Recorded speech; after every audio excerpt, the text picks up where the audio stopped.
Hey, this is Leif Ganford. I played the cash register thief in The Amazing Spider-Man, and you're listening to the Everything Geek podcast.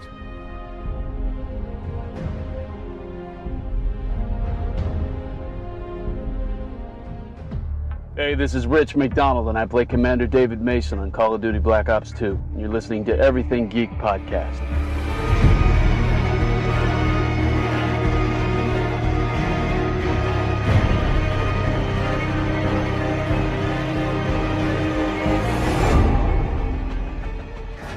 Hello, I'm Simon Fisherbecker.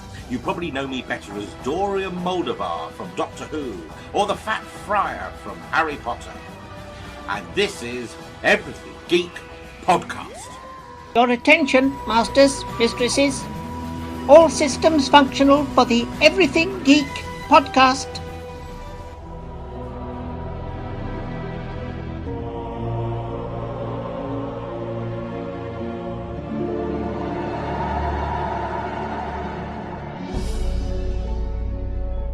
Hey, it's James Arnold Taylor, the voice of Obi-Wan Kenobi and Master Plo Koon in Star Wars The Clone Wars, and you're listening to Everything Geek, the podcast.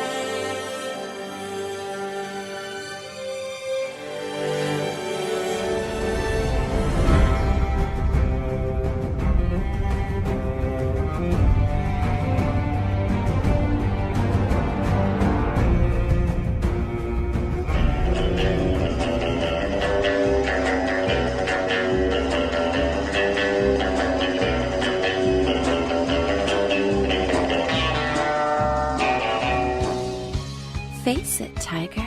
You just hit the jackpot with the Everything Geek Podcast.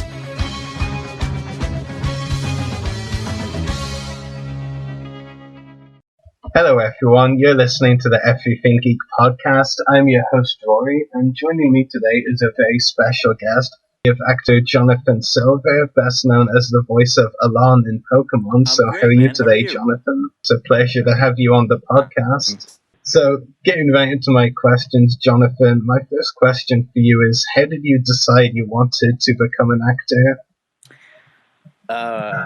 When I was 6 years old, my parents were big movie buffs, and they were showing my sister and I lots of old movies. And so the first movie I remember watching and being really interested in anything sort of performance related was The Music Man with Robert Preston and Buddy Hackett and Shirley Jones, and that's been my favorite movie, one of my favorite movies ever since.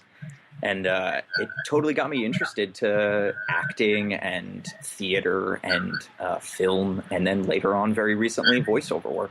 It's very interesting. Yeah. It's very interesting indeed. It's not usually one of the more common movies, I guess. No. Not saying that's a bad thing, of course. It's actually great that it's very different Yeah. than what I usually hear. Like when people say they're going to film it be like Star Wars, and I'm like, yeah, isn't everyone like that nowadays? So it's actually great that you have something a little different and not even geek related. I mean, that's in some way actually pretty good. I visited Los Angeles a couple of years ago, and I was on the Warner's backlot, and so I totally geeked out over being on the studio lot where they filmed the movie. So that's totally a little related. I totally just geeked out in a different kind of way while I was there. That's really, really impressive. And yeah, it's still geeking out. Don't let take away from the fact that it's not geek related. It's still geeking out. If you're passionate about it, that's how I see it. So, moving on to my second question, how were you initially cast as Alain in Pokémon? Rory, it was like so random how I was cast. An acquaintance of mine randomly Facebook messaged me one day and remembered that a couple years ago I was doing commercial voiceover work, and she asked me if I was if I was still doing voiceover work, and I hadn't done it in at least 2 years, but I lied and said, absolutely, I'm always doing voiceover work. And so she put me in touch with, she said there's a friend of mine who's casting a project. She didn't say what the project was. And she just put me in touch with this guy, Tom. And Tom brought me in for an audition in New York.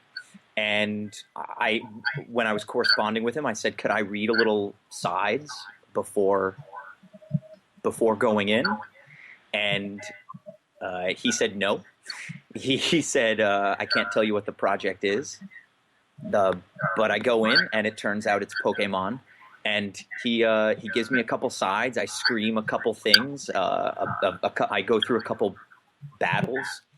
And that night, around 2 a.m., he emails me and says, "Hey, man, you got the gig." And so that was almost over a year ago. Very interesting. No, it was just super random. Actually, my friend's name is Jen Forziata DaCosta, and she's the voice of Nurse Joy, currently in the XY series. And so she was the one that totally got me the gig. Very interesting. Here I used to think that line was always a bad thing. Well, you've proved me otherwise in some regard. It was the best lie I've ever told so far. Yeah, I know. I mean, I should do it more often. Totally, absolutely. A great piece of advice someone once said to me was lie up. Just always, if someone asks you, "Hey, can you do this?" and you really can't, but you can teach yourself, just lie up. Yeah, that's a great piece of advice right there. So, moving on to my third question, were you surprised when you found out that Alain was the assistant to Professor Sycamore? All right, here's a bit. I have to reveal a little something. I'm a child of the late 80s and early 90s, so I just missed the Pokemon fanaticism with the cards and the series. So I didn't start watching Pokemon until I started working on the show. I was surprised, sure, when I said the lines that he was Professor Sycamore's assistant. I was shocked. Yeah, I don't think I believe you. I'm just kidding. I do. Yeah.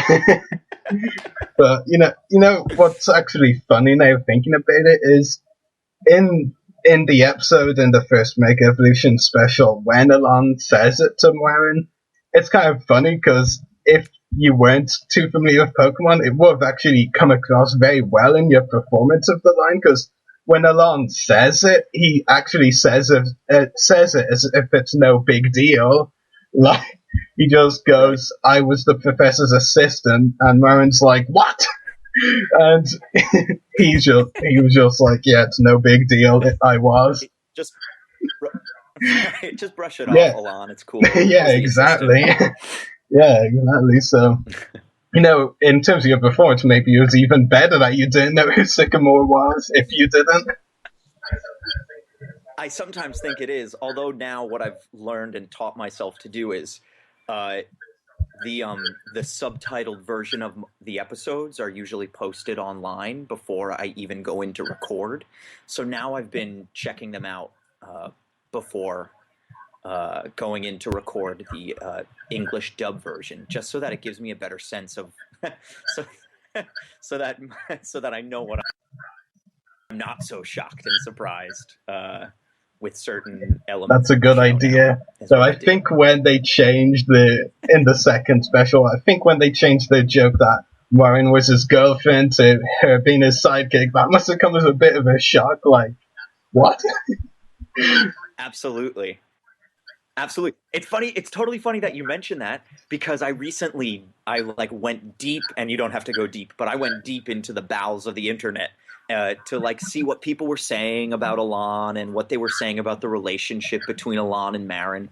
And there is some freaky fan art out there that is like it's not like kinky or anything, but it's like totally.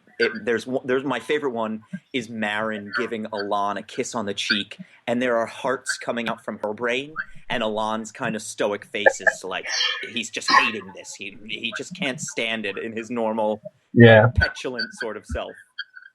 That's my favorite fan art. That I know the thing. I mean, it's certainly common with animes and animations in general. Fans have some pretty interesting fan arts. Let's just say interesting and not anything else.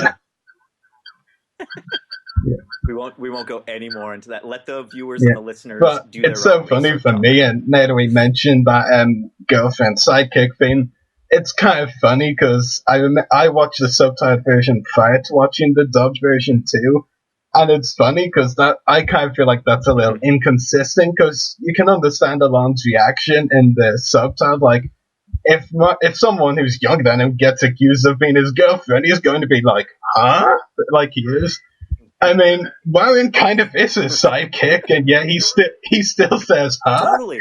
in the dub, and I'm like, okay, they maybe should have kept the girlfriend thing because he should be disagreeing with sidekick. Absolutely. Yeah, Absolutely. I just thought it was kind of funny. It's a small thing, but it's funny at the same time. Yeah.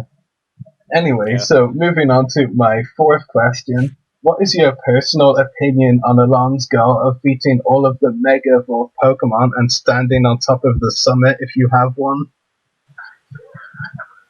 Sure, I have an opinion. I don't know. Alain is a really passionate young man. It seems that he's a little. He doesn't necessarily. He's overcome by this one goal that he has, which is great. We were talking about passion in theater and acting before, so I can kind of relate to. He wants to stand on the summit, and he wants to all of the Mega Evolved Pokemon. And so, I mean, personal opinion is I keep wishing the best for him, and every time I go in to record something, I kind of hope. That he keeps working toward that goal. He never is that goal. He work. I just, I root for him as well. I'm kind of interested to see where the writers and the animators take him with. That's a really great answer. Thank you for that. Yeah. So moving on to my fifth question. Ever since the Mega Evolution specials, Alarm Stories and began airing, Pokemon fans have wondered if we'll ever see Ash and Alain meet eventually. Recently a picture was showing that they will eventually cross paths. Obviously we're not looking for any details for obvious reasons. We don't want spoilers, you can't say it. So we're both at a loss in that. But can you say if you have recorded ones for that episode? I don't think I have recorded longer yet. So that's all I'm gonna say about that, or else I don't want to get in trouble. Yeah, but it's just very interesting. I mean, it's just so interesting because Alain has only been in 2 specials in the dub, at least. I mean, in Japan they've already released the 3rd, and you just said you recorded the 3rd already. It's interesting for so long already, even though he's been in the century episodes. Pokemon fans are so passionate about Alain at some point. I mean, what do you think of that? I think it'll be exciting. I want to know if they're going to battle. I want to know like how the two of them would battle because from what I've seen, and Ash has all those same almost they kind of have same passions. Ash is a really passionate young guy. And Alain is a really passionate young guy. So the two of them battling together, I think would be epic. I think it would be so cool to see, how story-wise and storyboard, how that would go down.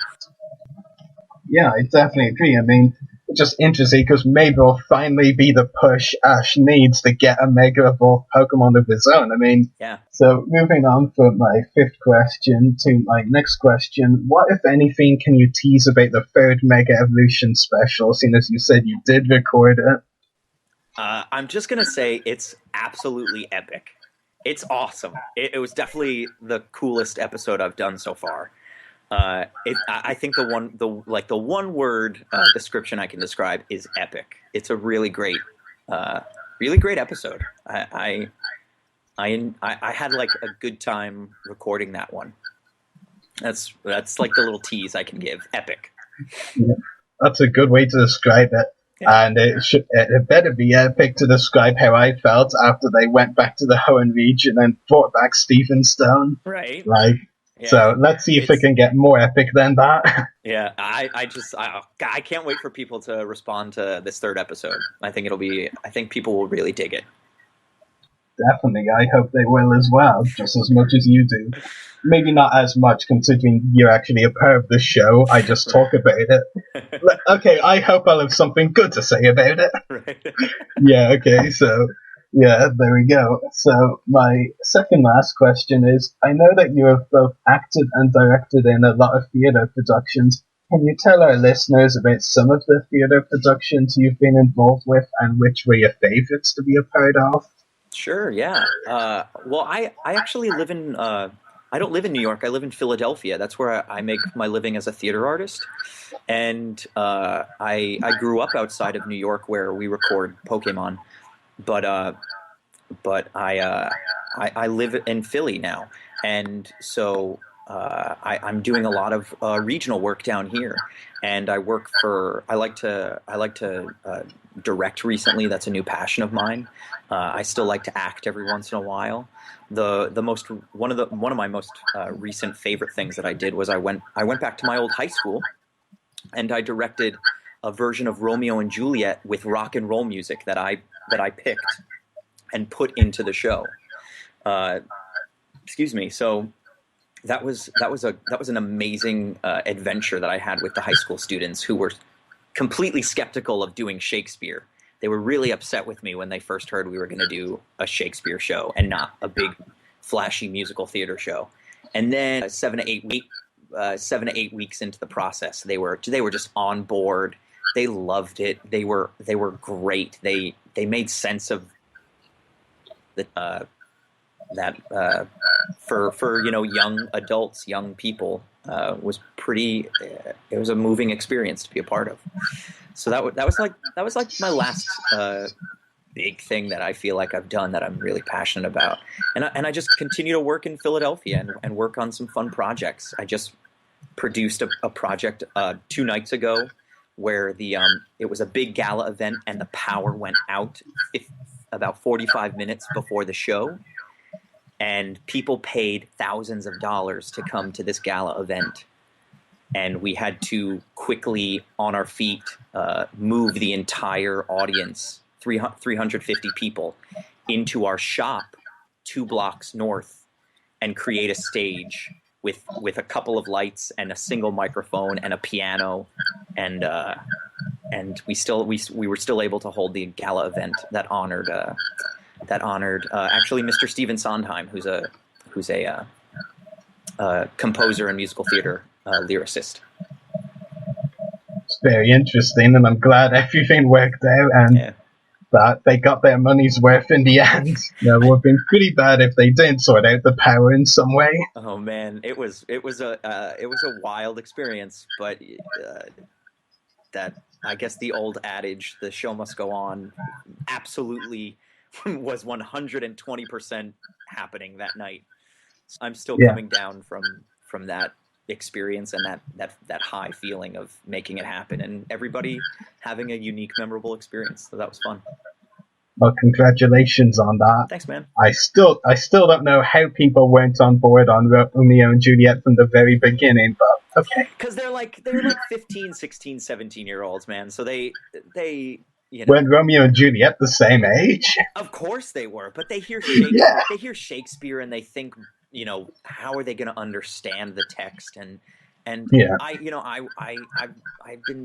been another theater geeky thing. I'm like a big Shakespeare fan. I geek out over Shakespeare, and so I wanted to try and share that with the kids. And ultimately, they came around and they were completely on board. And so that was they came around. So. And one of them got to be the lucky Romeo, and one of them the lucky Juliet. Absolutely. I'm sure They were great. Those 2 kids were great. That's great to hear. So my final question for you, Jonathan, is: do you have any upcoming acting roles or any other projects you would like to talk about? I mean, just keep listening to Pokémon. That you'll hear me there. And I've got some small gigs down here in Philadelphia. I'm directing a one-man show. A buddy of mine, he wrote this show about his life and his relationship to food. And actually, the audience is going to eat his food. They're going to be served food during the production, and so that's my what I'm gonna go to rehearse on in a couple hours after we stop talking. But that's the most recent upcoming thing, and then whatever comes my way, man. keep to the grind and keep going up and working as Alain, and yeah, that's about it. Well, you can't go wrong with food, as the saying goes. So, yeah, I'm sure that will be a success. He's a great cook too. We've actually worked out a bartering system. So he's gonna pay me in cooking lessons. So I'm gonna get a few private cooking lessons from him, where we go to the supermarket and I'm gonna tell him the foods that I like to eat, and we're gonna pick them out, and he's gonna point out foods that I should be eating, and vegetables and fruits that I probably should be eating, and then he's going to teach me how to make some pretty amazing meals, so I can wine and dine, my girlfriend and my family. It probably wasn't the best idea to admit to our listeners that you're getting cooking lessons. That's okay. I don't care. That's all right. I know. I'm just joking. I can only eat macaroni and cheese so many nights of the week. So. Have you done voiceover work in anime or cartoon before, or was Pokemon your first ever? Cartoon anime that I've ever done. I've never worked with all my other voiceover work was commercials, radio commercials, and in college, I won a free voiceover, and that I commit to all that I still use for when I send in for commercial voiceover work. I just still use that demo, and I keep getting work through that, and so you can't go wrong with something that keeps getting you work. So I've been doing radio commercials and fun stuff like that. But Pokemon was the first thing I'd ever done with a screen in front of me and the script down, music, and trying to match up flaps. This is the first. And so far only going of that. So very amazing indeed. So lots of our questions today, Jonathan. It's been a pleasure talking to you on the podcast. Yeah, thanks so much. It's been an honor talking to you, man. You're very welcome, and hopefully we can get some point. As more stuff happens, sure, I would love that. And when Alain and Ash finally cross paths, maybe. Yeah, I hope so. I really hope so. And for our listeners who can't see Jonathan doing a fingers crossed on the camera, there you go. He wants to see it too. So yeah, so hope we'll talk to you again soon. Then bye, and thanks again for joining us. Thanks, Ruari. Bye. So that was our interview with actor Jonathan Silver. I hope you enjoyed listening to it. So time to wrap up today's show. Make sure to check out our YouTube channels. The podcast is www.youtube.com/user/everythinggeekcast.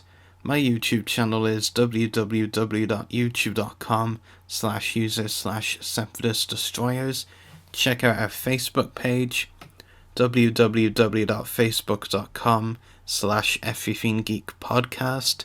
Check us out on Twitter, twitter.com/everythinggeekp. Check us out on Instagram, instagram.com/official everythinggeekpodcast. Check out our Mixcloud profile, www.mixcloud.com/everythinggeekpodcast. Email us at the below email, everythinggeekpodcast@gmail.com. Check out Jonathan Silver's website, silverj99.wix/Jonathan Silver. Check out our companion podcast, Everything Geek Comic Cast, www.facebook.com/everythinggeekcomiccast, and check out Channel 138 we broadcast live from, www.channel138.com. So geeks out, everyone.